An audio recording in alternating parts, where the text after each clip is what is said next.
মেঘা, আমি অফিস যাচ্ছি, দরজাটা বন্ধ করে দাও। আর তোমার ম্যাডামের খেয়াল রেখো। হ্যাঁ স্যার, আমি ম্যাডামের খেয়াল রাখবো, আর আপনি সাবধানে যাবেন।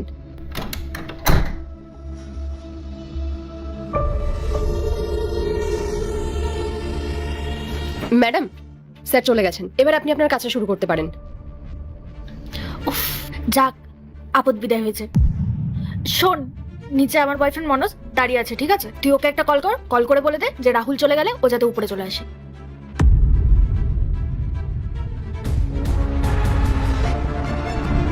হ্যালো, হ্যাঁ মনোজ বাবু, আপনি কোথায়? ম্যাডাম আপনাকে ঘরে আসতে বললেন। হ্যাঁ, আমি দরজার বাইরে দাঁড়িয়ে আছি, তাড়াতাড়ি খোল দরজাটা। এনে ধর। ম্যাডাম, উনি দরজার বাইরে দাঁড়িয়ে রয়েছেন, আমি ওনাকে গিয়ে নিয়ে আসি?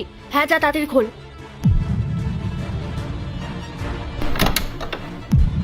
কিরে মেঘা, তোর ম্যাডাম কোথায়?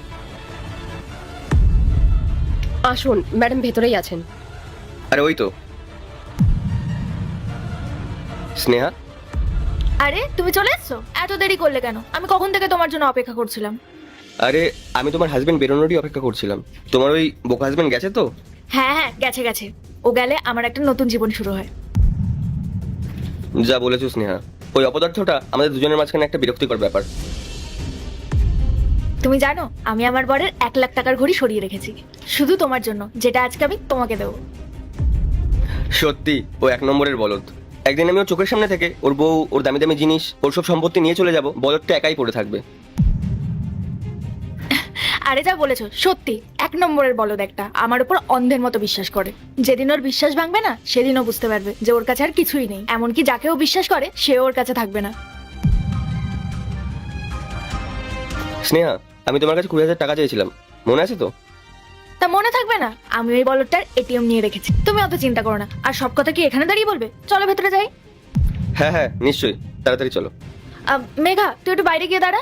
আমরা দুজনে ভেতরে গেলাম। আর কেউ এলে ঢুকতে দিবি না, আর কেউ যদি আসে আমাকে সাথে সাথে জানাবি। দরজা ভালো করে লাগিয়ে দিস। ঠিক আছে ম্যাডাম। চলো মনোজ। আল্লাহর নামটি দেখে যে এড়িয়ে যাবে তার মনের ইচ্ছা কখনোই পূরণ হবে না। তাই আল্লাহর এই নামটির জন্য একটি লাইক এবং সাবস্ক্রাইব করে যাও।